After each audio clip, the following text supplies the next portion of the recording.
Bonjour à toutes et à tous. Le sport béninois a changé de visage en ce qui concerne sa gestion politico-administrative. Benoît Dato est le nouveau ministre des Sports en remplacement de Oswald Omeki démissionnaire. C'est la une de l'actualité à décrypter sur ce numéro de Sport Plus. Installez-vous confortablement. Nous revenons après l'instant pub. L'École supérieure d'administration, d'économie, de journalisme et des métiers de l'audiovisuel ESAE offre de nouveaux challenges pour l'année universitaire 2023-2024. Étudiantes et étudiants, parents d'élèves nouveaux bacheliers, ESAE, c'est la garantie d'une formation de qualité à des conditions très avantageuses. À Gbedjromede, à Papa, à Boumekalavi et Parakou, inscrivez-vous en administration générale, administration du travail et de la sécurité sociale, trésor et finances publiques, impôts, diplomatie et relations internationales, journalisme et métiers de l'audiovisuel, gestion des marchés publics, planification et développement local, sciences économiques, sciences juridiques et toutes les filières des sciences de gestion. ESAE vous offre des bourses, demi-bourses et de réductions pour les premières inscriptions dans toutes ces filières. Waouh! En licence 1, 2 et 3 et en master, bénéficiez jusqu'à 50% de réduction sur tous nos sites. N'est-ce pas génial? Infoline. ESAE Gbedjromede, 3e rue à droite en quittant le carrefour Le Jador pour la BIBE Jéricho ou au plus 229 90 93 65 21 98 98 14 00 à Kpakpa au plus 229 52 88 33 33 à Boumekalavi au plus 229 52 88 44 44 Parakou au plus 229 52 46 12 12. ESAE, l'excellence à un nom. Bienvenue sur Sport Plus du 11 octobre 2023. Le décryptage de l'actualité aujourd'hui avec Fidèle Akorodia, rédacteur en chef de Ado FM, Ado TV. Fidèle, bonjour. Bonjour Larios, bonjour amis téléspectateurs. Pour l'accompagner dans cet exercice, Prosper Vaudiancon, chef desk sport à Cap FM. Prosper, bonjour. Bonjour Larios, bonjour téléspectateurs.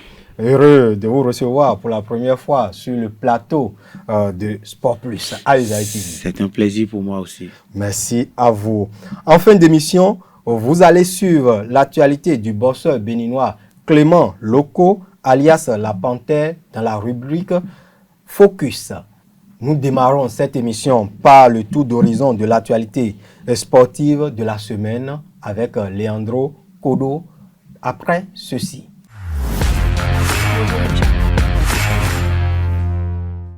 Bonjour Leandro Kodo. Bonjour Larios. L'actualité sportive de la semaine avec vous. Exactement, Larios. À la une de l'actualité cette semaine, c'est l'arrivée de Benoît Dato à la tête du ministère des Sports en remplacement de Oswald Omeki qui a démissionné vendredi dernier. Ces faits se sont déroulés entre le vendredi 6 octobre et ce mercredi 11 octobre. Le nouveau ministre des Sports, Dato, a déjà pris service ce matin, 24 heures après sa nomination. C'est Sam Seydou Adambi, le ministre de l'Eau, qui a assuré l'intérim ces 5 derniers jours, qui lui a transmis les charges. Quelques phrases du nouveau ministre. J'ai l'insigne honneur de poursuivre aux côtés du président de la République le vaste chantier de la redynamisation du secteur sportif inscrit dans le programme d'action du gouvernement PAG2, dont je m'inscris dans la continuité et impulser un nouvel élan, a confié le nouveau ministre des Sports dans son discours. Rigueur et détermination vont caractériser sa gestion, a-t-il martelé avant de reconnaître les mérites de son prédécesseur. Loin de l'actualité du ministère des Sports, l'équipe nationale de football poursuit son stage de préparation au Maroc en prélude aux 2 matchs amicaux avec la Sierra Leone et le Madagascar. À la 3e journée à Casablanca ce mardi, il y a eu du yoga au programme dans la matinée, de la séance vidéo dans l'après-midi, suivie d'une application des observations sur le terrain. Les joueurs venus la veille au campement ont été ménagés avec une séance d'entraînement légère. 24 Guépard, sur les 25 convoqués, ont participé à cette séance. Seul Olivier Verdon manque à l'appel pour l'instant. Il est à noter aussi le retour effectif en sélection de Sebio Soko après une très longue période d'absence. Toujours au niveau des sélections nationales, les Amazones U20 jouent cet après-midi un match amical contre un club local au stade de l'amitié générale Mathieu Kérékou dans le cadre des préparatifs du deuxième tour, retour des éliminatoires de la Coupe du Monde Junior Colombie 2024. À l'aller, les filles de Abdoulaye Ouzérou ont perdu 0 but contre 2 face aux Lions des moins de 20 ans du Sénégal. À un échelon inférieur du football féminin, Napoléon Simé est le nouvel entraîneur de Dynamique FC d'Abomey Calavi, équipe de la D1 béninoise. Il a paraphé un contrat de 2 ans avec le club présidé par Nassirou Saka, l'ancien entraîneur d'Espoir FC de Cotonou et de Naja FC. Aura entre autres mission de conduire le club au titre.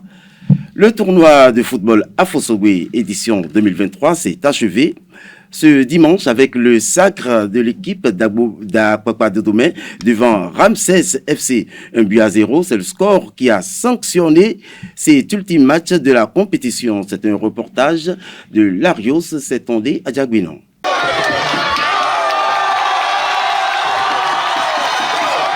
Alfred Lincoln et ses coéquipiers d'Akwakwa de Domain conservent leur titre de champion du tournoi Afosogbe lors de l'édition 2023 grâce à leur victoire étriquée sur Ramsès FC 1-0.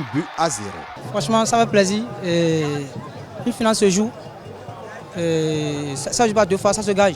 Et vraiment, ça fait plaisir. C'est un sentiment de joie pour moi, pour nous de gagner, de remporter ce trophée. La tâche n'a pas été facile.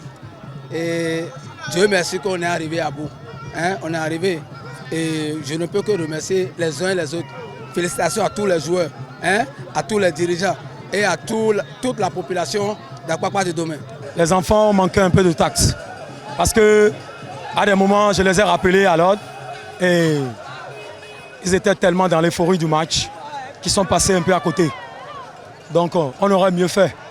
Il a fallu attendre la seconde période pour assister à l'inscription du seul et unique but de cette finale.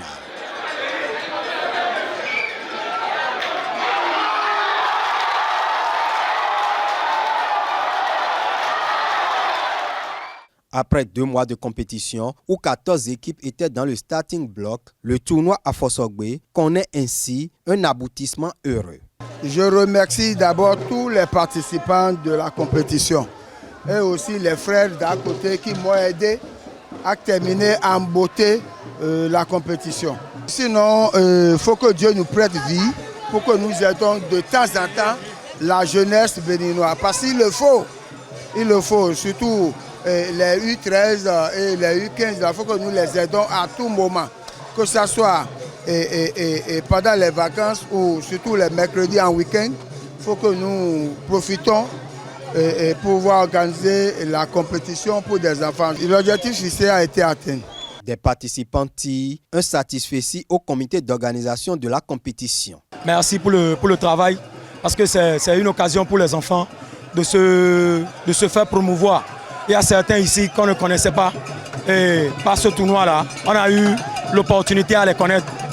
Donc, ça fait la publicité de nos jeunes. Et je les remercie vraiment. Nous ne pouvons que remercier l'organisateur, tous ceux qui ont contribué à l'organisation de ce tournoi.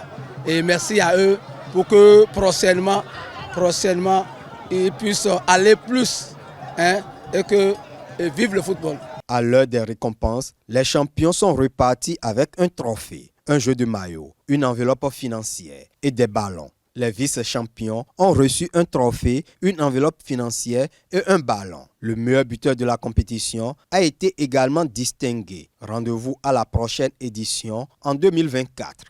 En levée de rideau, les jeunes pousses du football béninois de la catégorie U13 ont disputé la finale du tournoi Festi Foot Kids avec la victoire de TBS Academy Football Club au tir au but au détriment de Barca avec des 6 réalisations contre 5 toujours au tir au but. Les deux équipes ont fait match nul, un but partout au terme du temps réglementaire. On suit ici les impressions de Alessandre Besson, président de l'association engagée pour le sport, promoteur du tournoi. C'est un bilan très satisfaisant. Nous avons on a eu droit à 12 centres de formation au niveau des catégories U13. On a voulu donner du plaisir aux enfants et en fin de compte, nous sommes sortis satisfaits parce qu'on a eu des enfants qui se sont fait plaisir autour de leur passion et c'est le plus important pour nous. Une première édition, une telle satisfaction, je pense que ça donne les envies d'être là pour l'édition prochaine. En fait, nous autres, nous sommes venus pour donner plus de temps de jeu aux enfants, leur permettre de se préparer pour la compétition du ministère des Sports, la compétition des centres de formation privés. Et nous, déjà, c'est notre satisfaction parce que après ça, les enfants vont pouvoir rentrer en compétition d'ici 2 semaines. Et c'est l'objectif visé, le mettre mise en jambe des enfants. On ouvre cette fois-ci une nouvelle parenthèse sur le championnat national de football. Le calendrier de la Ligue Pro saison 2023-2024 a été publié. À cet effet, quelques clubs affûtent leurs armes à travers des matchs amicaux afin d'effectuer quelques réglages avant le démarrage de la saison. Ainsi, ce samedi 7 octobre, Rodeo FC de Commet a reçu le champion en titre Coton FC. Le match est soldé par un nul de 0 but partout. Quant aux requins de l'Atlantique, ils ont reçu l'AS Sobemap, victoire des visiteurs par 1-0. À l'international, la CAF procédera ce jeudi 12 octobre au tirage au sort des groupes de la CAN 2023 en Côte d'Ivoire, pays hôte de la CAN. La cérémonie aura lieu à 20h heure béninoise. L'événement sera diffusé en direct sur le compte YouTube de la CAF. À titre de rappel, les différents chapeaux de la CAN 2023. Chapeau 1, la Côte d'Ivoire, le Maroc, le Sénégal, la Tunisie, l'Algérie et l'Égypte. Dans le chapeau 2, on a le Nigeria, le Cameroun, le Mali, le Burkina Faso, le Ghana et la RD Congo. Le chapeau 3, l'Afrique du Sud, le Cap-Vert, la Zambie, la Guinée équatoriale et la Mauritanie. Enfin, dans le chapeau 4, l'Angola, la Guinée-Bissau, le Mozambique, la Namibie, la Gambie et la Tanzanie. Retour au Bénin, autre discipline dans cette session d'information. La salle des fêtes du Majestic de Cotonou a abrité ce samedi 7 octobre la 3e édition du championnat national de bodybuilding et de fitness. Au terme, c'est Romain Zanou qui a été sacré champion des champions chez les messieurs pour cette saison 2023 du côté des dames. Le sacre revient à Jocelyne Adjou. On enfile les gants pour terminer. Direction le ring. Le pugiliste béninois Clément Loco a obtenu une nouvelle victoire dans la soirée, toujours de ce samedi 7 octobre. Ce combat s'est déroulé au Nigeria, un combat qui le maintient au classement mondial de la WBC francophone de boxe. Face à son adversaire Abounandi Nandou, il n'a fallu que 2 rounds à la panthère pour le mettre KO. Son coach jettera l'éponge pour déclarer forfait. On en saura un peu plus dans quelques instants dans la rubrique Focus où nous recevons en invité le champion Clément Loco alias La Panthère. Voilà Larios, c'est tout pour l'actu hebdo de cette semaine. Merci. Merci Leandro Colo. Vous nous revenez tout à l'heure pour le focus avec votre invité, La Panthère à l'état civil, Clément Loco. Merci et à tout à l'heure. À tout à l'heure, Larios. Nous passons à présent au décryptage de l'actualité sportive de la semaine.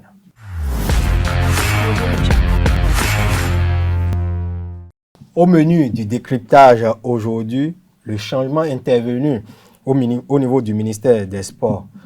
Pour commencer, nous allons rappeler les faits. Vendredi 6 octobre 2023, fin de matinée, les médias annoncent la démission du ministre Oswald Omeki du gouvernement.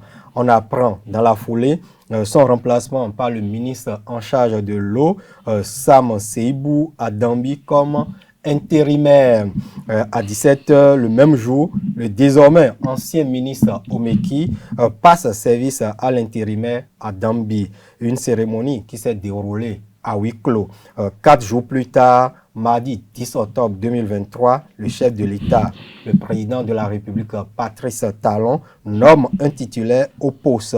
Il s'agit bien de Benoît Marcel Dato, qui est désormais le nouveau ministre des Sports du Bénin. Des événements qui sont allés très vite, sinon à la vitesse de la lumière. Je retrouve en plateau Prosper Vodiankon et Fidèle Akorodia pour décrypter cette actualité qui, du moins, est inattendue. La première question, Prosper Vodiankon, êtes-vous surpris par ce changement à la tête du ministère des Sports? Oui, merci. Je pense que, sauf ceux qui sont dans le secret des dieux, tous les Béninois sont surpris. Parce que si on doit opérer des changements à la tête d'un ministère dans ce gouvernement du président Patrice Talon, ce n'est pas le ministère des Sports qu'on espérait. Parce que depuis 2016, le ministre des Sports a semblé être un peu plus en harmonie avec le programme d'action du gouvernement. Des réalisations vont bon train. Les projets, ma foi, j'ai l'impression que les projets aboutissent de plus en plus dans le sport. Tout va bien. Donc, ça a été une grosse surprise de savoir que ce proche du président, très proche, ami, on va dire, qui a tendance à dérouler le programme d'action du gouvernement dans le volet sport de la plus belle des manières, va partir. Mais je pense que la politique a ses raisons, que la raison même ignore parfois. Donc, je suis surpris particulièrement pour répondre à votre question. Et Prosper est surpris. Vous êtes autant surpris par ce départ soudain du patron des sports, le ministre Oswald Omeki, du gouvernement? Je préfère la phrase départ soudain.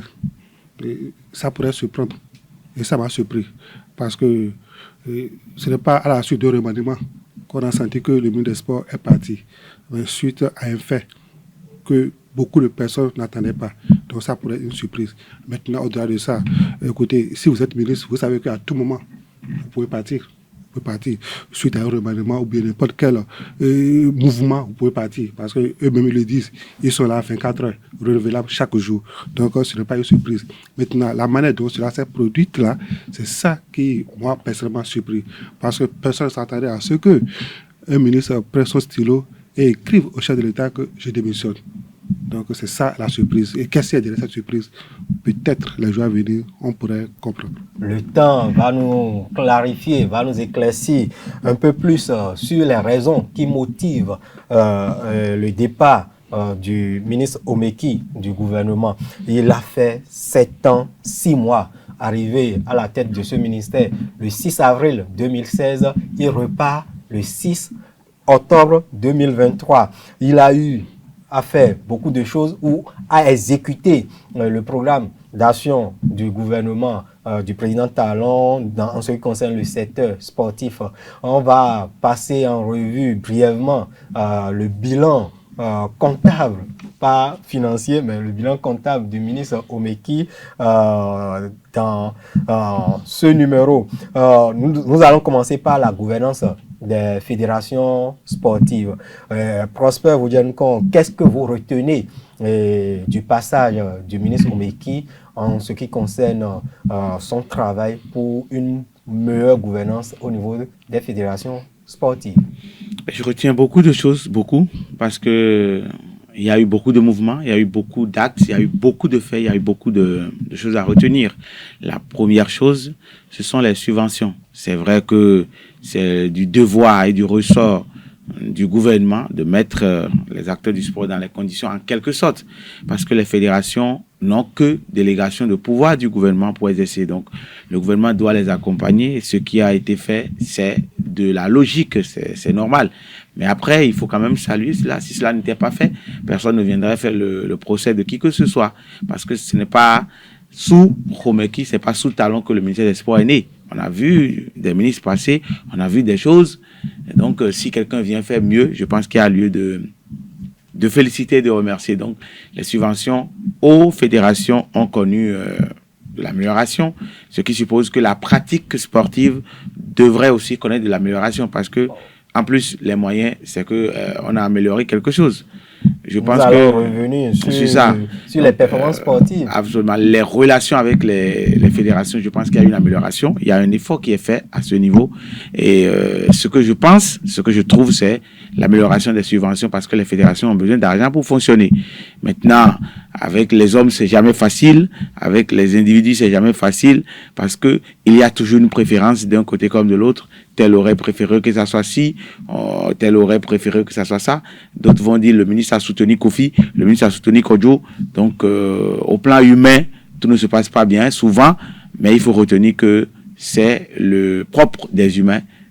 Il y a toujours quelque chose à retenir quand il s'agit de la gestion des hommes. Tant qu'il reste à faire, rien n'est fait. Et surtout en matière de gestion des hommes, comme vous l'avez souligné, la gestion ou le bilan peut être apprécié diversement. Et fidèle à Korodia, on a vu un ministre qui était dès le départ à cheval sur un climat, travailler pour ramener un climat apaisé au sein des fédérations sportives. Vous avez noté cela. Est-ce qu'il a réussi à ramener la paix au sein des comités exécutifs de nos fédérations? Ah oui, d'une manière ou d'une autre, il a fait. Il a fait parce que durant tout son temps, on n'a pas eu de crise. On n'a pas eu de crise qui ont fait que des fédérations ont été bloquées d'une manière ou d'une autre. Il faut avoir le courage de dire. On n'a pas eu de crise. Avant lui, il y avait certains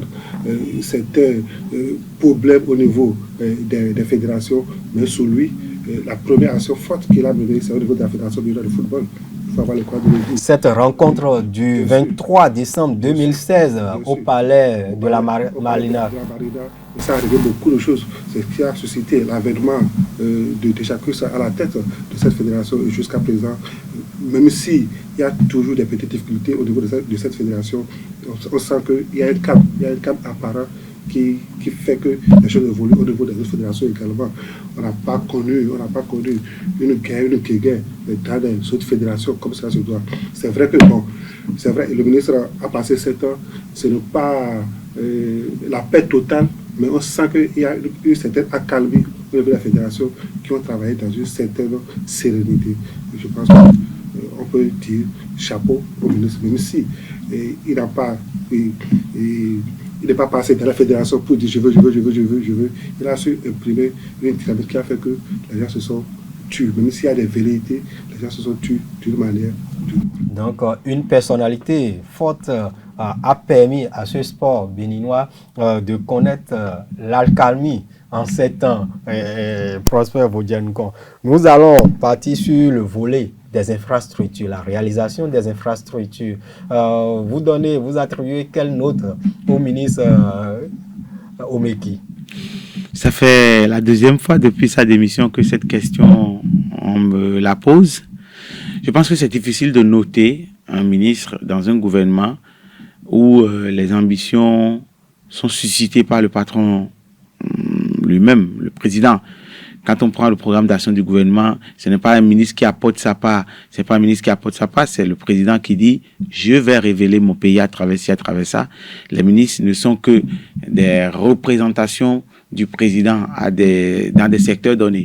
Néanmoins, les ministres ont contribué à quelque chose parce que les ministres ont su être les maîtres d'œuvre des projets du gouvernement dans leur secteur. Donc, je pense qu'au plan infrastructure, le ministre des Sports a une bonne note, qu'on le veuille ou pas. C'est vrai qu'il y a toujours à dire sur la qualité de nos infrastructures parce que le monde a beaucoup évolué, mais je pense que ce qui est fait, il faut le reconnaître et trouver une note au-delà, bien au-delà de la moyenne au ministre des Sports pour particulièrement les 22 stades qui sont désormais mis à disposition de notre sport. Ce n'est pas que le football, les stades omnisports. On peut y pratiquer de l'athlétisme, on peut y pratiquer du volley, on peut pratiquer du basket, on peut pratiquer du hand et puis du foot. Donc, 5 disciplines sportives qui se sont vues disposer d'infrastructures pour la bonne pratique de leur sport. C'est un satisfait, c'est une note positive à attribuer au ministre qui à représenter le gouvernement dans ce secteur pour l'exécution de ces projets. Je pense qu'il a une très bonne note quand on parle des infrastructures. Depuis 2016 jusqu'à ce jour, jusqu'à sa démission, c'est positif. Il ne s'agit pas d'un Bénin entièrement couvert. Tout n'est pas fait, comme on le dit souvent, tout ne peut pas être fait. Aucune œuvre humaine n'étant parfaite. C'est pas d'un jour à l'autre qu'on va construire Paris. C'est petit à petit. Il a fait de son temps. Il a pu impulser l'élan pour la construction de ces infrastructures. Aujourd'hui, on en parle. Je pense qu'il a une note bien au-delà de la moyenne, même si je ne peux pas donner un chiffre concret. Le ministre des Sports a travaillé ou a piloté ce vaste programme de construction de 22 stades de type omnisport dans tout le Bénin. Ces stades qui accueillent depuis deux saisons les matchs du championnat national de football de diverses catégories. Bon, on va aborder à présent avec Fidèle les classes sportives. Ce projet de relance des compétitions sportives au niveau des scolaires et des universitaires à travers l'institution de ces classes sportives. Oui, je pense que la dynamique est impulsée d'une manière ou d'une autre. C'est vrai parce que avant les classes sportives, il y avait déjà d'autres projets initiés par d'autres gouvernements. Je pense que le gouvernement Talon est venu améliorer ce qui existait.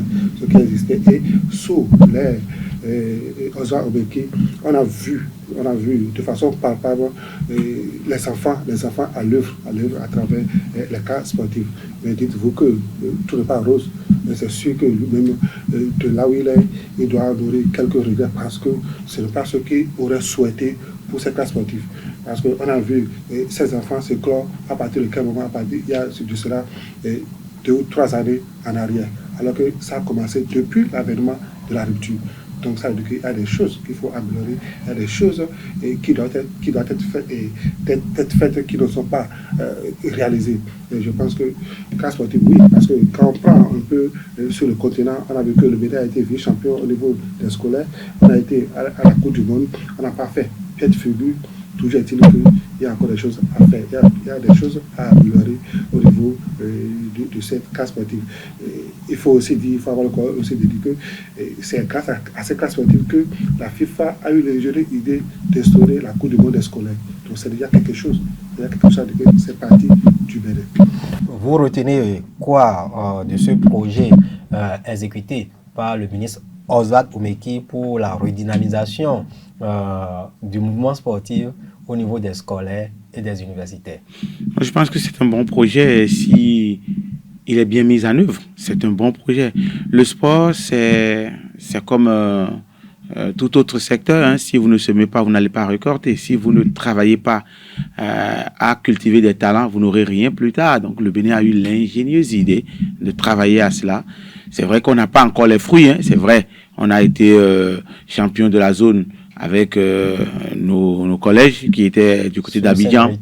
Après, on était en Afrique du Sud, on n'a pas fait pied de figure. Même dans le mondial au Maroc, on n'a pas fait pied de figure. C'est la preuve que oui, c'est un projet qui a porté ses fruits. On a vu les championnats scolaires, surtout les phases finales à Djoun, Grand Popo, à Bomé. On a vu qu'il y a quelque chose qui se fait. Il y a de l'engouement, il y a de la volonté.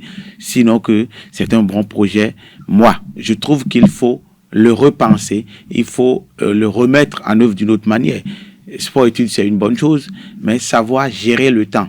On ne peut pas faire le sport une fois par semaine, sinon même parfois 2 fois par semaine et espérer avoir des professionnels de classe plus tard.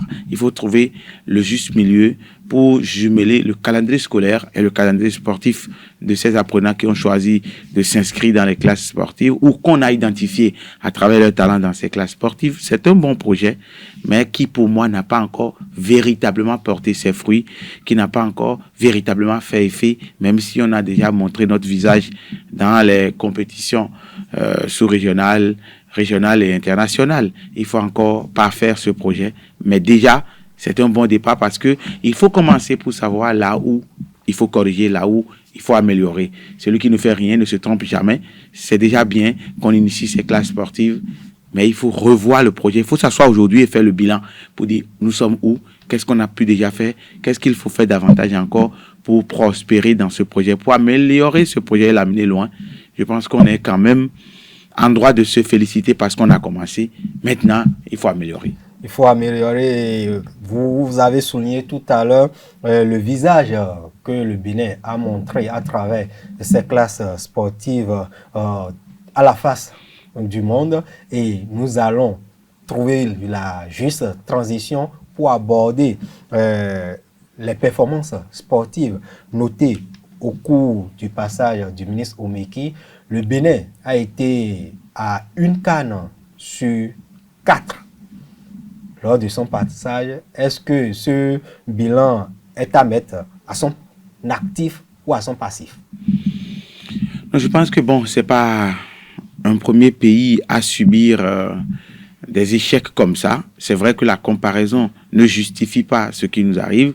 La comparaison n'est pas la raison. On va pas se comparer aux autres parce que les autres ont échoué. Nous aussi, on doit échouer. On ne dit pas, bon, mon ami a échoué, donc mon échec ne me dit plus rien. On ne dit pas ça. On a vu le Nigeria ici manquer le rendez-vous de 2015 et 2017. Après avoir remporté la CAN 2013, c'est des choses qu'il faut mettre à l'actif du sport. Ça peut arriver à tout le monde. Maintenant, est-ce que nous, on a tiré des leçons de nos échecs? C'est la grosse question. On a échoué. Et quand on a échoué, si vous êtes à la tête d'une équipe qui a échoué, je pense que c'est vous qui endossez les responsabilités. On dit souvent que la défaite, c'est orpheline. La défaite n'a pas de père. Donc, s'il y a échec, c'est souvent ceux qui sont en tête qu'on accuse, c'est eux qui ramassent les pots cassés. Donc, tout ce que vous avez retracé tout à l'heure, les mésaventures du Bénin, au temps du ministre, c'est à mettre à son actif. C'est lui qui doit répondre, c'est lui qui doit assumer ses échecs, parce que c'est lui, quelque part, qui n'a pas, ma foi, joué son rôle. Quand on dit équipe nationale, on dit beaucoup de moyens, on dit beaucoup de sacrifices, on dit beaucoup de concentration, on dit beaucoup de cohésion. Donc si ça n'a pas porté, je pense que le ministre en est pour quelque chose, même si on ne va pas tout mettre à son actif. Il faut revoir aussi le fonctionnement de nos acteurs sportifs. Il faut poser la question à plusieurs degrés. La fédération, les entraîneurs, les joueurs, le public, c'est tout ensemble qui fait une équipe. Donc, si on a échoué, le ministre a sa part, le ministre a une responsabilité, le ministre a quelque chose. Donc, autant on a échoué en son temps, il répond, autant on a réussi à son temps aussi, il répond. Moi, si je dois répondre à votre question pour être un peu plus précis, les échecs sont à mettre à l'actif du ministre parce que tout s'est passé pendant son règne. Les échecs sont à mettre à l'actif du ministre Edouard Omeki. Cette CAN 2019 où le Bénin a pu se qualifier pour les quarts de finale, est-ce qu'on n'a pas pu capitaliser sur cette expérience heureuse du côté de l'Égypte en 2019? Non, pas du tout. On n'a pas pu capitaliser. Et qu'est-ce qui justifie ça? Si on avait capitalisé, on ne serait pas éliminé pour la CAN qui a suivi. Et la CAN qui a aussi suivi. Donc 2 échecs de suite. On n'a pas pu capitaliser. On était dans l'euphorie. On se disait que bon, le Bénin est déjà tout beau. On est déjà une nation de football et que plus rien ne peut nous arriver. En oubliant que avant d'aller à la CAN, il faut passer par les éliminatoires. Et on a tergiversé. C'est vrai, la fédération a sa part de responsabilité, le ministère également a sa part de responsabilité. Mais quand on met les deux sur balance, on voit que le ministère a plus pesé que la fédération. Parce qu'à un moment donné, il faut avoir le courage de le dire, on ne voyait plus la fédération. C'est le ministère qui prenait le devant. Dans ces conditions, on va jeter la pierre à qui? Au ministère, au ministre. On a parlé tout à l'heure de 22 stades. On a dit tout ça, c'est à son actif. Pendant sa période. Donc autant la gestion aussi, il doit aussi assurer. Il doit aussi dire qu'à un moment donné, j'ai une part de responsabilité dans ces échecs susceptibles à ne pas participer à la Coupe d'Afrique des Nations. Parce qu'à un moment donné, on a tergiversé, à un moment donné, on n'a pas fait les choses dans les règles de l'art. On n'a pas fait les choses dans les règles de l'art. Donc qu'il accepte qu'on attribue ces échecs à son passage au niveau du ministère. Quand on prend les autres fédérations qui est scellée, d'accord, dont on ne parle pas trop, même si il n'a pas participé de façon active à la victoire de cette fédération, c'est comme si c'est lui qui était à la base. Donc, tant au niveau de ces fédérations qui ont essayé d'une manière ou d'une autre au niveau du football, qu'il accepte qu'on attribue ces différents et chacun à son natif. À son natif. Et parlons toujours des performances sportives. Nous allons essayer de faire un bilan sommaire de tout ce qu'on a récolté comme laurier au plan international au cours du passage du ministre Ozad Omeki à la tête du sport béninois. Au niveau des sports boules, on peut dire que le ministre a terminé sa mission républicaine sur une bonne note. Une très bonne note. Parce que ce n'est pas la Fédération béninoise de pétanque, ce n'est pas la Confédération africaine des sports boules, ce n'est pas la FIPJP, c'est le Bénin qui a réussi son organisation. C'est le Bénin. Donc quand on dit Bénin, je pense que c'est une réussite de tous les Béninois, de tous ceux qui sont Béninois et qui ont contribué à cela. Donc c'est notre chose. Et comme Fidèle le disait, si on met les échecs à votre actif pendant votre mandat, il faut accepter que les réussites aussi soient à votre actif. Donc l'organisation de ce mondial, c'est vrai, ça a beaucoup tergiversé. On a failli même perdre l'organisation à un moment donné, mais finalement, ça a été une réussite. Ça s'est passé dans les conditions, avec tout ce que le gouvernement a fait. Et qui dit gouvernement dans cette organisation dit ministère des Sports. Les infrastructures, tout ce qu'il y a eu dans cette aventure, la logistique, les moyens déployés pour la réussite. Je pense que oui, le ministre a réussi cette mission. Le ministre a réussi à honorer le Bénin, à hausser l'image du Bénin très très loin, parce que on a réussi une bonne organisation. Plus de 36 pays étaient à Cotonou et 99%, ils ont apprécié ce qui est fait, ce qui a été fait dans l'organisation. Je pense que c'est le Bénin qui a gagné. Donc c'est une prouesse. Ce sont des lauriers qu'il faut jeter au Bénin dans cette aventure de mondial de pétanque qui n'était pas gagnée d'avance, parce que on a eu des glissements de dates, on a eu le changement de site, on a eu pas mal de choses à retenir. Mais finalement, c'est fait, c'est bien. Même s'il y a des couacs qu'il faut noter, je pense que le Bénin a réussi ce pari qui était très important pour son image. Avec à la clé la victoire de la doublette Miss constituée de Marcel Pétaglé et de Laïma Sambo, Laïma Sambo, couronné champion du monde fidèle à Korodia. Et sur un autre volet, nous allons parler du Scrabble, parce que cette victoire du Bénin au championnat du monde de sport boule a été couplée à des milliers de kilomètres avec la victoire de François Xavier Adjovi au niveau du championnat du monde de Scrabble. Bien sûr. C'est des choses que les Béninois ne savent pas. C'est des choses que le commun et les hommes ne savent pas. Parce que nous avons tous focus sur le football. Donc c'est des choses c'est des victoires, d'accord, à l'actif du ministère des Sports, présidé par Ozad Omeki pendant 7 ans. C'est des victoires qui sont sous sa coupole. Et au-delà de ça, déjà à l'avènement de la rupture, pour rappeler, le Bénin était déjà vice-champion du monde au niveau de pétanque. Oui, en 2016, on a vu au Madagascar. Ce que le ministère a fait en son temps pour rehausser l'arrivée de ces vice-champions du monde. Donc, il y a de ces petites choses, de ces petites victoires que le Bénin obtient au niveau du sport, qu'on ne voit pas, que le ministère même ne valorise pas.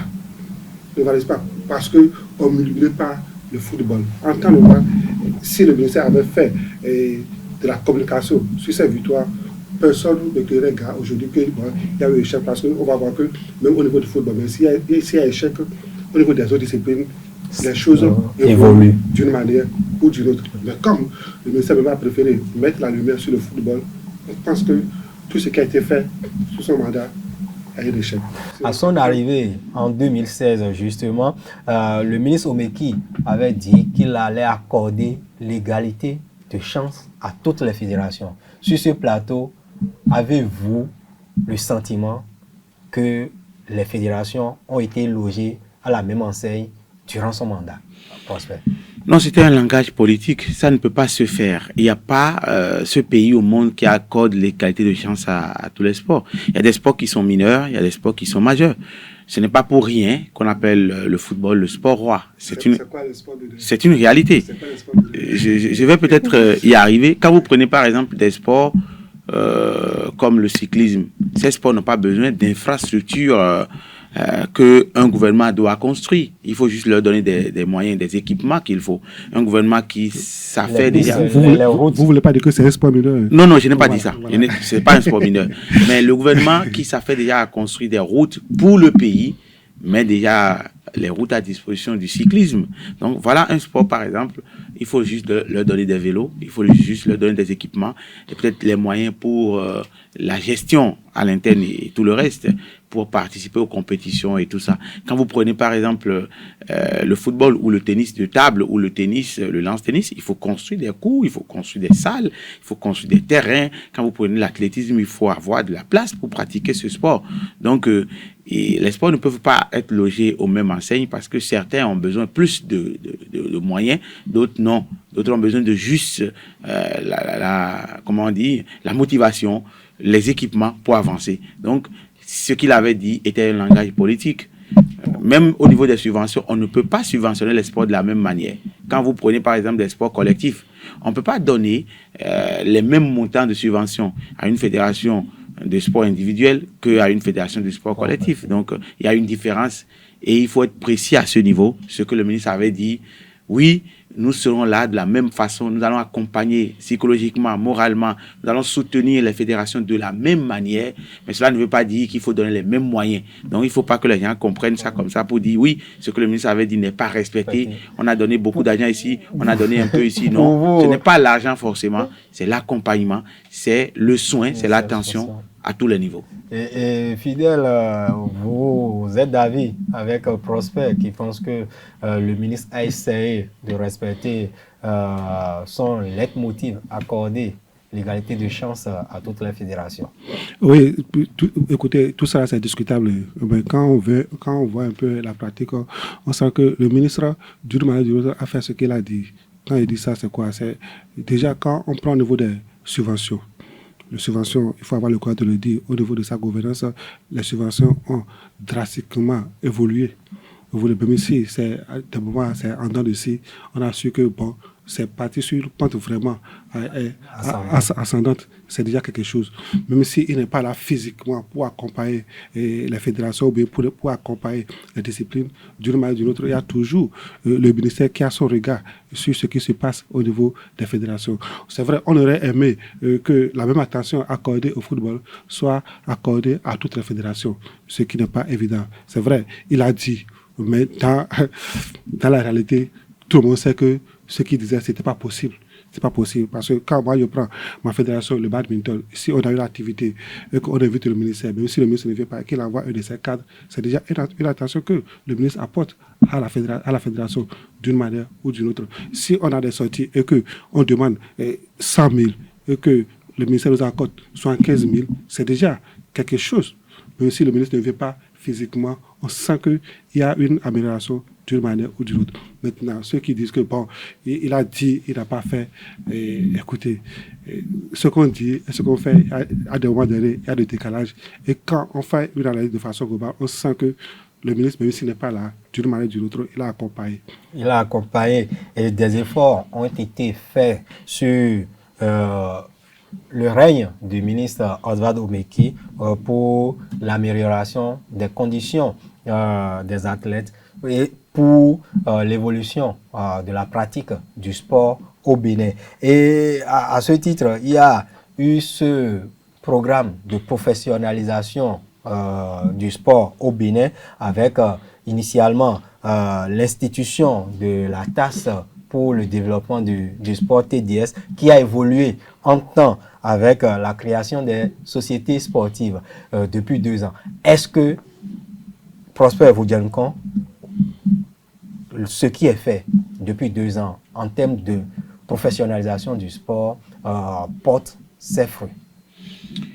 Non, bon, la professionnalisation ne doit pas être une affaire de 2 ans. c'est pas une affaire de 3 ans, c'est pas une affaire de 5 ans, c'est une affaire de... Est-ce que vous voyez déjà des fleurs qui... Oui, je peux dire oui parce que il y a des clubs aujourd'hui qui appartiennent à des sociétés sportives. Il y a des clubs aujourd'hui qui ne sont plus gérés par la personne de quelqu'un qui se lève et qui dit ce qui doit se passer aujourd'hui. C'est plus le cas aujourd'hui. Il y a des clubs aujourd'hui qui appartiennent à des groupes, des sociétés. Ce n'est plus pour quelqu'un. C'est déjà un premier pas. Je donne comme exemple les sociétés de l'État qui sont parvenues à prendre en charge des clubs. La SONEB, bon, ça existait avant leur arrivée, la SBE. Aujourd'hui, il y a la Sobemap, il y a la Loterie nationale. C'est déjà un premier pas. Et il y a aussi le fait qu'on voit aujourd'hui des banques qui s'impliquent dans la gestion des clubs de sport au Bénin. C'est déjà un premier pas. Je pense que c'est une réforme qui aboutit petit à petit et qu'il faut poursuivre. Parce que ce n'est pas une question de 2 ans, ce n'est pas une question de 3 ans. Aujourd'hui, il y a des échecs, il y a des faits qui ne donnent pas raison à cette réforme. Mais si on n'arrête pas, je pense que dans 5 ans, dans 10 ans, on reviendra faire un bon bilan. Ce qui se passe ailleurs, qu'on voit et qui nous plaît, les gens ne se sont pas levés un petit matin pour réussir leur coup. Ça a été un combat de longue haleine, ça a été un combat dans la durée. Donc, ce n'est pas sur 2 ans qu'on va percevoir concrètement les fruits de ces réformes, mais je pense que déjà quelque chose est fait et on peut déjà saluer cela parce que nos clubs aujourd'hui sont petit à petit sous la responsabilité des sociétés et c'est déjà important parce que dans ces conditions, les sportifs vont pratiquer leur sport dans la pleine forme et dans les bonnes conditions quelque peu parce qu'on va estimer qu'ils seront payés régulièrement avec tout ce qui entoure la gestion de leur carrière. C'est déjà un premier pas, il faut le reconnaître. On n'a pas réussi, ce n'est pas encore parfait, mais je pense que si on ne coupe pas la corde, si on continue sur la lancée, on y arrivera. On y arrivera, Fidèle Korodia, avec cette réforme de création des sociétés sportives. Écoutez, c'est Ahmed Alatif, il faut ajouter. Bien sûr, du ministre Azar Omeki. Qui est le leader de l'orchestre avec pour chef d'orchestre le président Patrice Talon. Voilà. Il faut dire que c'est une réforme très, très primordiale pour le Bénin. Mais dans l'application, dans l'implémentation, est-ce que les gens s'approprient cette réforme? Je dis non. Il faut avoir le courage de le dire. C'est vrai, on parle de professionnels de sport, de football à la bouche, mais dans la réalité, quand vous allez sur le terrain, on est encore à 1000 lieues de réaliser le professionnalisme. Il faut avoir le courage de le dire. Les directeurs sportifs, tout ce que nous avons aujourd'hui, c'est des choses qui ne tournent pas encore à 100%. Si on fait le bilan aujourd'hui, vous allez voir que ce n'est pas ce que le gouvernement veut qu'on est en train de faire. Le reste, c'est du saupoudrage. Il faut avoir le courage de le dire. Il faut avoir le courage de le dire. Je suis d'accord avec Prosper qu'il faut commencer. Maintenant, les acteurs avec qui on veut commencer, est-ce que les acteurs se sont appropriés cette réforme?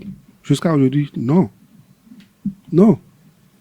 Juste un petit exemple. Vous avez appris dans ce pays que les joueurs ont été mis garde à vue parce qu'ils ont réclamé les salaires. Non. Donc, c'est vrai, on ne va pas remuer le couteau de la plaie, mais ayons le courage de dire les choses en face. Ce n'est pas encore ce qu'on aurait à voir.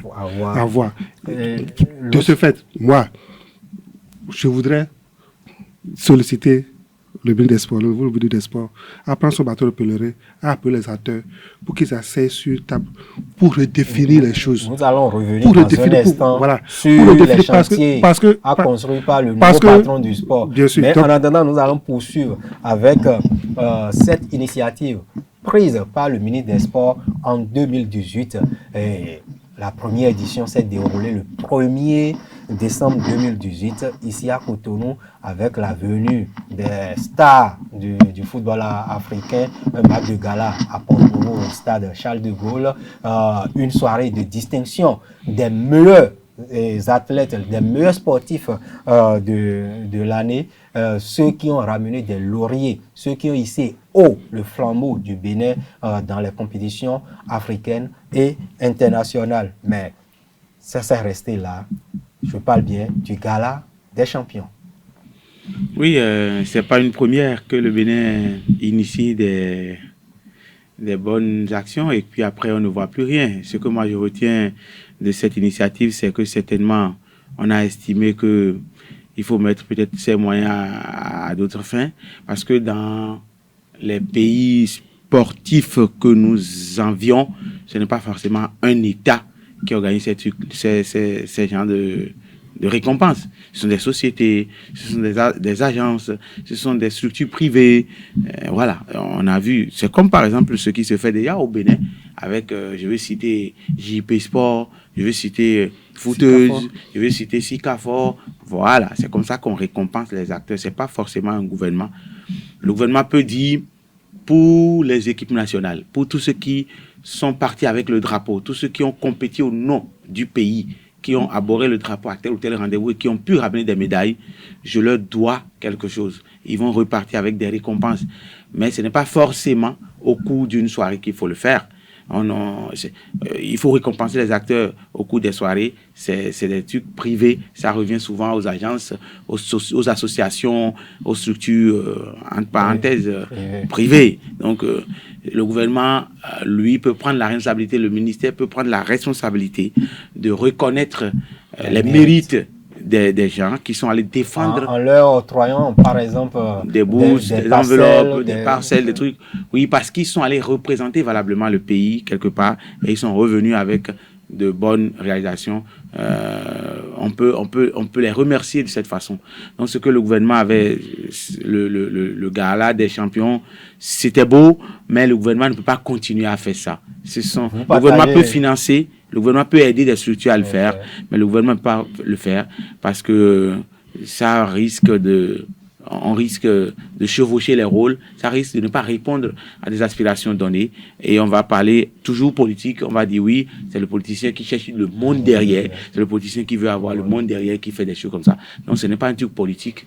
Je pense que le gouvernement peut accompagner, le ministère peut subventionner des projets innovants, des projets concrets, réels, mais pas le faire à leur place. Et je comprends la raison du retrait du gouvernement dans cette initiative. Vous êtes en accord avec Prosper Foudiankon sur ce sujet? En partie. Puisque juste là, moi je ne sais pas les raisons pour lesquelles cela a été arrêté.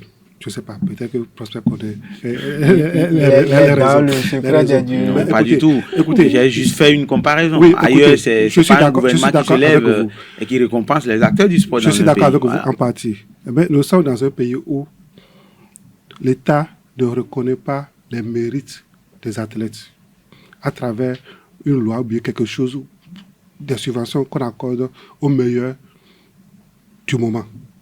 C'est pourquoi, quand le gars des champions est arrivé, les gens étaient contents. Parce que ça, au moins, ça va permettre de gagner quelque chose. De l'État. Et puis, ce n'est pas sous le gouvernement tel que ça a commencé. Ça a commencé bien avant, avec le fonds de El Farouk. Et peut-être que ceux-là, ils ont dit que nous allons faire les choses autrement. Et on a vu la première édition, on a vu des bosseurs dans ce pays recevoir 5 millions. C'était vraiment quelque chose. On sait que, au moins, tout ce que les gens font, il n'y a pas eu de subvention, il n'y a pas quelque chose pour ces champions, mais au moins, à la fin de l'année, on organise un gala pour les récompenser. C'était juste satisfaction. Moi, en tant que membre de fédération, je me suis dit, pourquoi c'est arrêté? Parce que j'ai des champions, d'accord, sur le plan national, sur le plan régional, sur le plan international, qui attendent toujours ces petites récompenses, cette reconnaissance de l'État, mais qui a été arrêtée. Mais derrière, il n'y a rien. Il n'y a rien. Donc, moi, j'estime que c'est vrai, on peut revoir ça autrement. L'État peut reformuler autrement, mais qu'on reconnaisse à ces sportifs, à ceux-là qui défendent les couleurs du Bénin à l'extérieur, en revenant avec des médailles, qu'on les reconnaisse. Attention, l'État vous est reconnaissant en vous donnant, en vous octroyant ceci. Donc, pour moi, c'est avec un pincement que je sentais dire ça, mais on pouvait mieux faire. Même si on devait demander aux structures privées de le faire, l'État peut être derrière et accompagner. Ou carrément, l'État met autre structure à place pour accompagner ces champions d'une manière ou d'une autre. Écoutez, quand on prend le football, je suis sûr que le jour où on va gagner la Coupe d'Afrique des Nations, les joueurs ne vont pas rentrer bredouilles. D'accord? Le joueur va gagner la Coupe d'Afrique des Nations, le joueur ne va pas rentrer bréduit. Les joueurs, bien sûr, ne vont pas rentrer bréduit. Mais quelqu'un qui allait décrocher, comme Odile Akwaru, qui allait décrocher la médaille d'or en état pour l'Afrique, l'État lui a fait quoi? C'est une question. Voilà. Merci à vous. Et le ministre Benoît Dato va poursuivre l'œuvre entamée par le ministre Oswald Omeki, le nouveau patron des sports Benoît Marcel Dato. Âgé de 39 ans, le nouveau patron des sports béninois est titulaire d'une maîtrise en sciences économiques et de gestion, option management des organisations. Avant sa nomination ce mardi 10 octobre, il occupait depuis février 2019 la fonction de chargé des études du ministre d'État chargé de l'économie et des finances, de la coopération pour les questions douanières. Il a par ailleurs servi en tant qu'auditeur interne à la société privée Bénin Contrôle, dont il a été par la suite le directeur général adjoint. Il a bien dit que la rigueur et la détermination vont caractériser sa gestion ou son passage à la tête du ministère des Sports. Chers confrères, prospères et fidèles, selon vous, quels sont les chantiers immédiats sur lesquels vous attendez le nouvel homme fort du sport béninois? Non, je pense qu'on ne va pas inventer la roue. Il va juste continuer sur les projets qui existaient déjà, parce que des projets sont là, et puis améliorer ce qui va être amélioré. Tout ce qu'on a reproché à son prédécesseur, essayer de les améliorer, essayer de les corriger et d'avancer. Donc il n'y a pas à réinventer quoi que ce soit. Je pense que ce gouvernement, le gouvernement du président Patrice Talon, a déjà créé les conditions, a déjà indiqué la voie à suivre, c'est-à-dire professionnaliser, rehausser l'image du Bénin. Donc je pense qu'il va continuer les projets de son prédécesseur, améliorer ce qui est à améliorer, corriger ce qu'il faut corriger pour qu'on avance un peu plus encore. Avançons un peu plus encore avec le ministre Benoît Dato en poursuivant bien l'œuvre entamée ou le programme d'action du gouvernement PAG2. Oui, je pense que la ligne est déjà tracée. La ligne est déjà tracée par le PAG et il va s'inscrire dans cette dynamique avec beaucoup plus de rigueur, plus de rigueur et d'humilité. C'est ça surtout.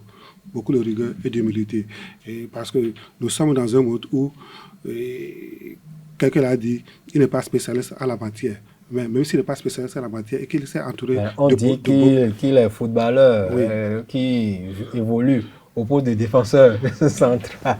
Oswald aussi a été footballeur. Mais il va falloir qu'il s'entoure de très bonnes personnes et qu'il les écoute. D'accord, qu'il écoute, et puis son management va jouer le reste. Je disais tout à l'heure qu'au niveau du professionnalisme, il y a encore des choses qui ne sont pas encore très très bien. Il va falloir qu'il appelle les acteurs, leur demander, leur redéfinir, d'accord, la réforme au niveau de ce secteur pour que les gens puissent comprendre et implémenter cela. Parce que ce n'est pas forcément, même si vous appelez, comme on appelle, Zinedine Zidane à la tête du ministère des Sports, et qui ne s'entoure pas des bonnes personnes, quand même il a été meilleur sur le terrain, et en tant que joueur, meilleur en tant que coach, s'il vient à la tête du ministère et qu'il ne s'entoure pas de très bonnes personnes, là, il va échouer lamentablement, ce qu'on ne le souhaite pas. Je pense que si le président lui a fait confiance, c'est parce que le président pense qu'il a la carrure et il a vraiment tout ce qu'il faut pour conduire le PAG à bon port. Parce que le PAG, c'est la réforme. Et vous savez, nous sommes tous des Béninois, on est réticents aux réformes.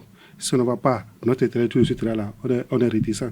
Maintenant, s'il a fait voir que, attention, ce n'est pas les intérêts personnels, mais c'est l'intérêt du Bénin et que les gens apprennent cela, petit à petit, les choses vont se faire. Merci à vous, chers confrères. Je rappelle que pour le décryptage de ce numéro de Sport Plus était en plateau Prosper Vodiankon, chef desk sport de Cap FM, de la radio du succès, et accompagné bien sûr de Fidèle Akododia, rédacteur en chef d'Ado FM, Ado TV. On se donne donc rendez-vous dans un autre numéro pour passer en peigne fin l'actualité sportive du Bénin et d'ailleurs. À présent, je vous invite à suivre le focus de ce numéro juste après la transition.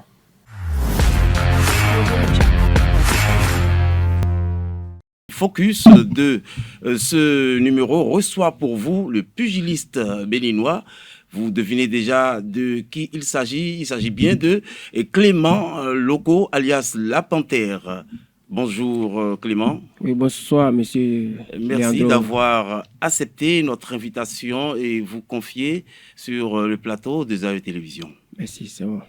Nous allons démarrer et tout de suite, dites-moi Clément, vous avez remporté votre dernière victoire le samedi dernier, c'est-à-dire le 7 octobre dernier, au Nigeria, face à un boxeur qui a finalement désisté. Le combat n'a pas pu aller son terme.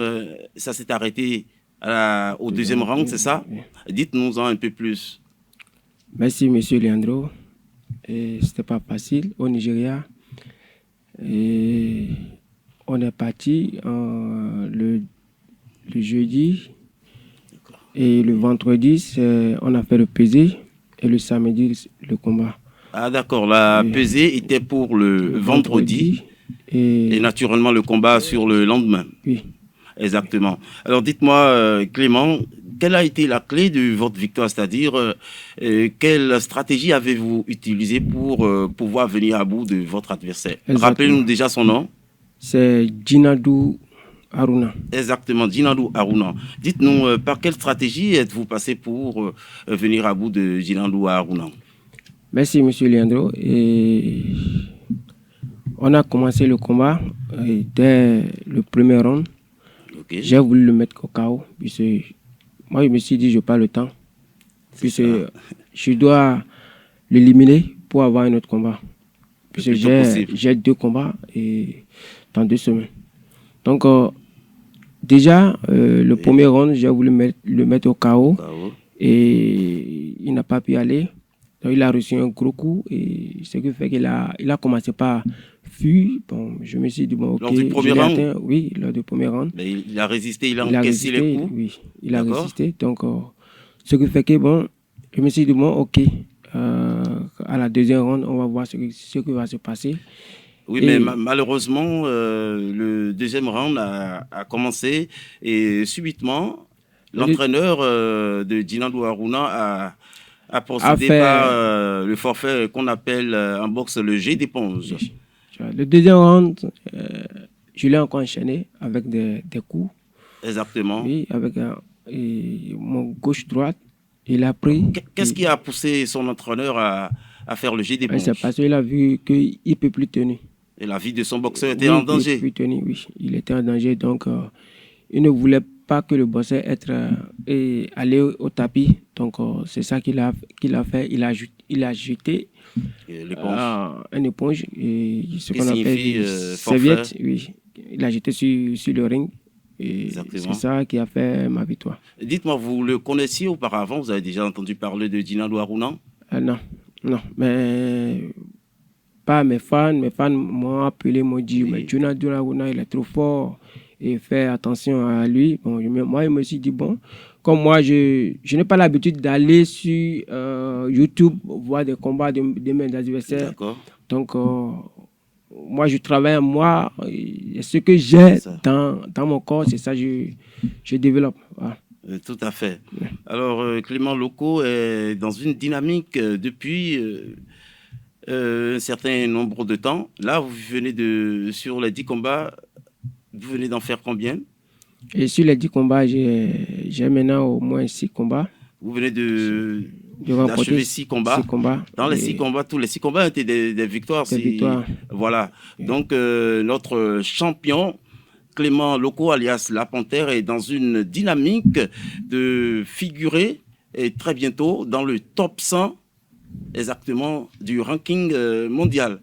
Alors pour ça, le cheminement qui a été imposé par la Fédération internationale de boxe, bien sûr, il faut d'abord qu'il puisse remporter 10 combats programmés par les institutions en charge de la boxe en Afrique et remporter tous ces 10 combats pour figurer dorénavant, désormais, pour élever le drapeau béninois dans le top ranking, dans le ranking mondial, c'est-à-dire le top 100 des meilleurs boxeurs du monde de sa catégorie. Et tel qu'il vient de vous l'annoncer, Clément Loko est à sa 6e victoire. Et bientôt, il repartira, il va réenchaîner les gants dans quelques jours pour, s'il plaît à Dieu, remporter sa 7e victoire. N'est-ce pas ça? Oui. Le prochain combat? Le prochain combat, c'est pour le dimanche. Et on va quitter ici le vendredi. Le dimanche à venir? Oui. Et le samedi, c'est le pesé. Et le dimanche, c'est le combat. D'accord. C'est toujours dans la même ville? C'est toujours au même endroit? Oui, c'est toujours au Nigeria. Où au Nigeria? Et à Lagos. À Lagos? Oui. Dans quel complexe? Au stadium. Ok, dans un stadium, voilà. Dites-nous, était-il vraiment de votre catégorie, Djinandou Haruna, pour avoir jeté l'éponge? Exactement. Djinandou est dans son catégorie 57 kilos. Mais à voir les images qui sont en train de passer actuellement sur l'écran, le rapport de force n'est pas égal, n'est pas du tout égal physiquement. Il a l'air plus développé que vous. Exactement. Moi, et on n'a pas le même corps. Ça. Son corps est différent de moi. Puis peut-être eux, ils ont une stratégie de faire descendre le poids. Moi, mon stratégie est, je travaille à fond, ce qui fait que je maigris, quoi. Okay. Vous voyez, très bien. Vous vous échinez, vous vous donnez totalement à 100% dans les préparatifs. Oui. À cet effet, dites-moi, comment avez-vous préparé ce combat? Ce combat a été préparé depuis 6 mois, puisque depuis 6 mois, j'ai pas monté sur le ring. D'accord. Et je devais aller faire un combat aux États-Unis. D'accord. Et ce combat... À quel moment déjà? Ça fait combien de temps? Ça fait déjà 4 à 5 mois. 4 à 5 mois? Oui. D'accord. Donc, à cause de visa, ça a dégainé. Bon, le visa fait que je ne peux plus aller faire ce combat-là. Le combat a été reprogrammé? Bon, ce qui fait que... c'est totalement annulé? Annulé complètement. Et puis, ils ont déjà fait le combat le 26 juillet. Exactement. Ouais. Alors, généralement, depuis que la Panthère est apparue sur les réseaux sociaux, un peu partout, sur les chaînes radio et télé, de plus en plus, la Panthère se fait médiatiser, j'y arrive. Dites-moi, avez-vous quelque soutien de l'État ou des mécènes, des bonnes volontés qui vous assistent? Et comment se passe votre préparation sur ce point? Merci, M. Leandro. Pour le moment, je n'ai pas encore eu de soutien de gauche à droite, mais j'ai les gens de bon cœur qui sont bonne volonté qui sont toujours derrière moi, qui me suivent du jour au nuit. Exactement. Et même le gouvernement, le ministre Oswald Domeki qui m'a promis des choses. L'ex-ministre, qui m'a promis des choses. Inch'Allah. Bon, aujourd'hui, il n'est plus là. Ça ira, c'est pas grave, puisque je crois bien que c'est un homme qui tient parole. Voilà. Donc, qu'il soit en place ou non, on espère qu'il vous accompagnera. Toujours. Comme il a commencé. Alors, la Panthère, la ceinture est-elle toujours en jeu? Ouais, ma ceinture, à temps normal, si tu prends une ceinture, champion d'Afrique, tu prends... Celle-ci, la ceinture qui est avec moi. Est-ce que vous la mettrez en jeu le dimanche? Non. Puisque c'est déjà la ceinture, son rôle est déjà terminé. Puisque j'ai fait 3 combats et j'ai conservé la ceinture. Donc déjà, la ceinture est déjà à part. Et maintenant, je cherche... je veux être dans le classement mondial. Oui. C'est de ça que je parlais tantôt. Ouais. J'expliquais tantôt aux internautes dans le ranking mondial, le top 100 mondial. Le top 10. Ah ouais, vous visez le top 10. Top 10. Ah Voilà. ben oui, que Dieu vous accompagne. On va aller un peu plus en arrière dans votre passé pour vous demander, pour ceux qui ne vous connaissent pas, les internautes, les abonnés fidèles, habitués de ESAE Télévision qui suivent le sport, l'actualité sportive à travers ESAE Télévision, qui ne vous connaissent pas. Dites-nous en fait, comment avez-vous connu la boxe en 2-3 mots? Merci, monsieur Leandro. Et j'ai connu la boxe. Et c'était un samedi. Je baladais au CIE Godomain. Exactement. Et j'ai vu les boxeurs qui travaillent, qui sont en kimono, bien équipés. Je dis, bon, ok, quelle est cette discipline?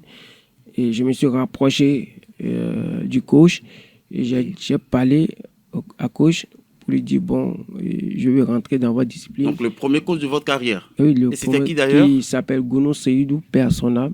Père son âme, Gounou Seydou. Oui. Le vieux Gounou. Oui, le vieux Gounou. Exactement. Oui. Et c'est à Godomain, et aussi à Godomain là, on s'est rencontrés. Et je lui ai demandé, il m'a dit, bon, ok, petit, et tu veux faire la boxe pour devenir quoi? Et je lui ai dit, oui, je vais faire la boxe pour devenir champion de mer. Clément, ça remonte à combien de temps déjà?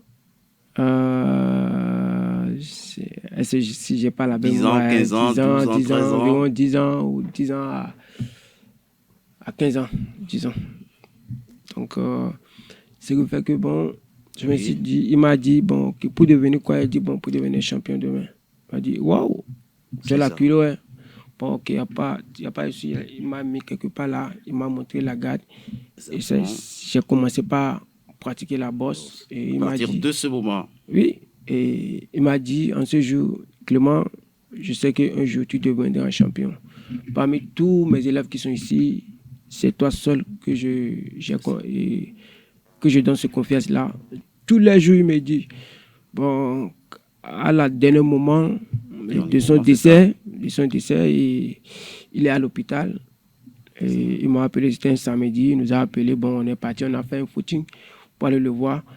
Et comme j'étais tout petit, et tous les grands sont partis, ils ont allé le voir, il m'a demandé, et les autres ont dit, donc je suis derrière. Il les a dit de retourner aller me chercher. D'accord. Et ils ont revenu derrière, ils m'ont vu sur la voie, et ils m'ont cherché, je suis venu. Il m'a dit, bon, ok Clément, comment tu vas? Il m'a dit, ça va bien. Je lui ai dit, ça va bien. Il m'a dit, je sais que tu seras un champion. Il ne faut jamais laisser la bosse.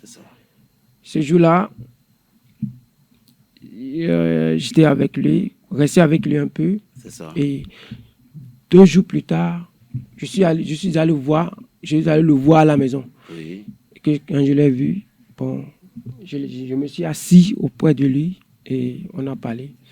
Et il m'a dit, bon Clément, garde-toi bien, sache qu'il n'y a rien, mais sois fort, ça va aller. Et bon, c'est pas là. C'est comme ça que tout a démarré. Tout a démarré. Alors, et au lendemain, il a décédé. Paix à son âme. Alors, 2 ou 3 questions pour conclure notre interview. Dites-moi, à ce jour, la Panthère, dites-nous, quel est votre plus mauvais souvenir? Ma mauvais souvenir est que, bon, dans la bosse, je n'ai pas encore... Qu'est-ce qui s'est passé qui vous a touché le plus? Quel événement? Est-ce que c'est une défaite ou bien, je ne sais pas, qu'est-ce qui s'est passé depuis que vous avez embrassé cette carrière? Oui. Mon truc là, j'ai fait un combat au stade de l'amitié. Oui. Et mon adversaire, je l'ai battu et ils l'ont donné la victoire. C'est ça qui m'a touché. Il me dit, bon, ok, là, je vais voir. Ah, vraiment, c'est ça qui m'a touché. Et, voilà. Là aussi, c'est quoi votre plus grand rêve? Je dis maintenant, bon, mon grand rêve, c'est d'aller au top mondial, la ceinture du WBC, c'est mon rêve. D'accord, avant de finir, une dernière question. Entre-temps, juste un peu avant le Covid, si mes souvenirs sont exacts, on vous a vu au sein d'un staff, de l'armée. Ah, exactement. Qu'est-ce qui vous y a conduit? Vous avez combattu pour l'armée, en 2-3 mots? Oui, j'ai combattu pour l'armée, plusieurs fois champion. dans l'armée. Champion du Bénin. Oui, champion du Bénin plusieurs fois dans l'armée. C'était en 2012, en 2013, en 2014. J'ai remporté tous les trophées pour l'armée. Oui. Et ce qui a fait en 2019, bon, je me suis dit, bon, ok, et comme je ne trouve rien, et il n'y a plus des mouvements, je me suis dit, bon, il faut que je rentre. Oui, il faut que je rentre dans le pro, et c'est comme ça que j'ai pris la boîte professionnelle. D'accord. Donc, le dimanche prochain, vous combattez, c'est ça? Oui, le dimanche prochain, je serai sur le ring. Le 7e combat, si je ne m'abuse. Le 7e combat, après cette victoire, il vous en restera 3. Oui. Il faut gagner encore 3 combats pour rentrer dans le ranking mondial. Oui. Eh bien, un dernier mot, Clément.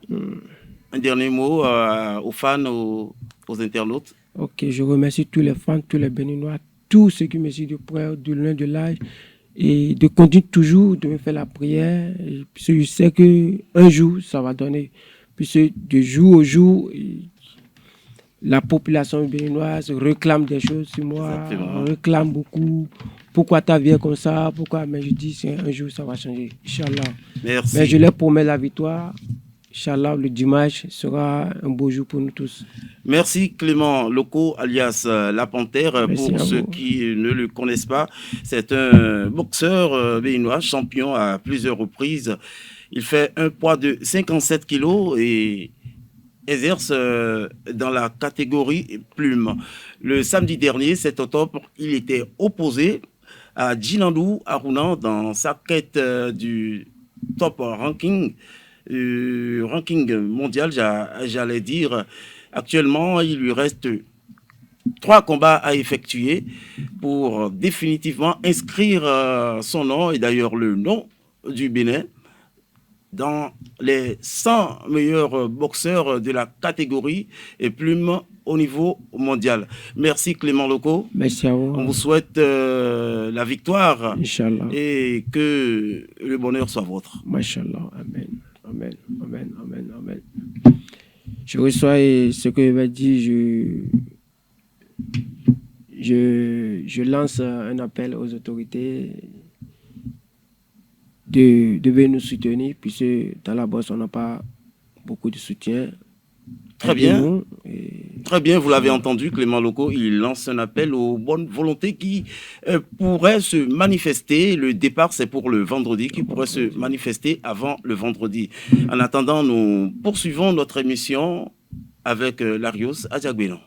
Merci à vous, Leandro Kodo, et merci à votre invité, le champion Clément Loko, alias La Panthère, pour les informations qu'il a données, qu'il a apportées à nos chers amis internautes.